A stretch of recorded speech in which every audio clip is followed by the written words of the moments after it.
Allez, on plonge directement dans cette nouvelle exploration visuelle. Aujourd'hui, on aborde un sujet absolument fascinant, un sujet qui est en train de transformer un peu dans l'ombre notre monde physique et numérique. On a souvent cette image un peu cliché du créatif, de l'artiste uniquement focalisé sur l'esthétique. Mais en réalité, c'est bien plus profond que ça. Aujourd'hui, le designer graphique est devenu un véritable consultant environnemental, un éco-guide essentiel pour toute communication visuelle. C'est une métamorphose complète de la profession, où chaque choix, que ce soit une couleur ou un format, a un impact écologique direct. Au programme de cette analyse, on commence par le design à l'ère durable, suivi de l'importance de conseiller dès l'analyse initiale. Ensuite, on verra comment optimiser les ressources numériques. On fera le point sur les normes du packaging et de la signalétique, pour enfin conclure sur l'impact durable du graphisme. C'est parti! Première grande étape, le design à l'ère durable. Et c'est vraiment plus qu'une simple esthétique. Concrètement, l'éco-conception graphique, c'est l'intégration de l'optimisation des ressources et des principes du développement durable dès la création même des supports de communication.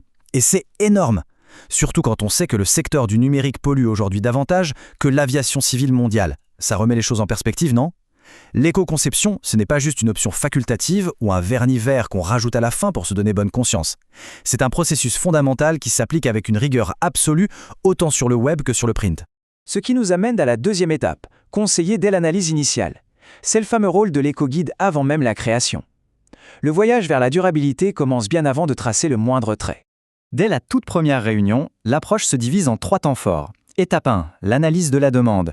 Étape 2, l'évaluation des contraintes techniques. Et étape 3, les propositions éco-responsables. Le designer n'est plus juste là pour exécuter. En même temps qu'on discute budget et cible, boum, on introduit les impératifs d'éco-conception. Le but, c'est de guider le projet dès ses fondations vers la trajectoire la plus respectueuse de l'environnement, sans jamais affaiblir la force du message. Et ce qui est particulièrement intéressant ici, c'est l'aspect éducatif.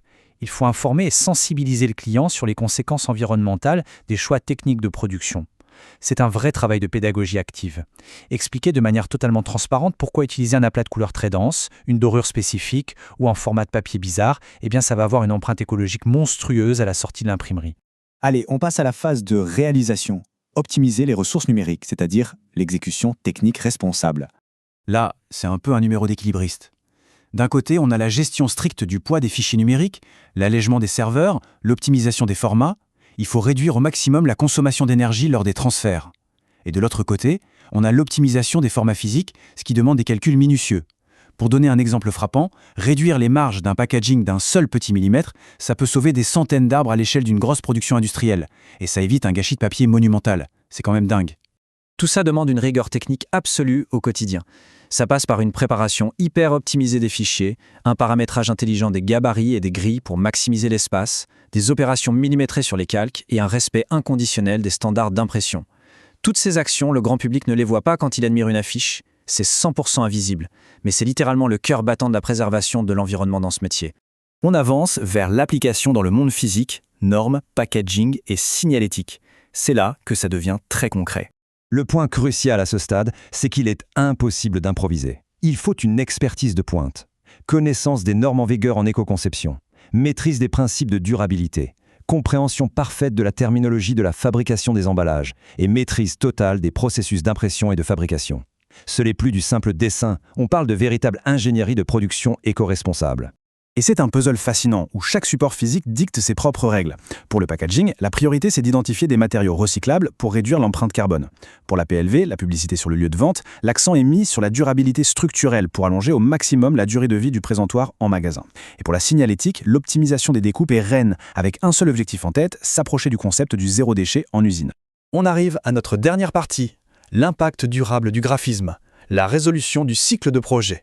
Le constat est sans appel, le graphiste moderne s'est imposé comme le garant invisible de l'impact environnemental d'une marque. L'intégration de l'éco-conception, ce n'est plus du tout une tendance, c'est une nécessité stratégique pour toute organisation aujourd'hui. Les décisions ultra-techniques prises silencieusement derrière un écran ont un pouvoir d'influence gigantesque sur la réalité physique d'une campagne. Ce qui nous laisse sur une réflexion finale assez puissante. Les choix invisibles d'un design, comme le poids ultra-optimisé d'un fichier hébergé sur un serveur ou la sélection minutieuse de matériaux, sont-ils devenus aujourd'hui les choix esthétiques les plus importants pour une marque ? C'est une question qui bouscule complètement notre compréhension de la communication contemporaine. La véritable maîtrise visuelle moderne est indissociable de sa durabilité. Le design de demain sera responsable ou il ne sera pas. C'est la fin de cette exploration, merci d'avoir suivi.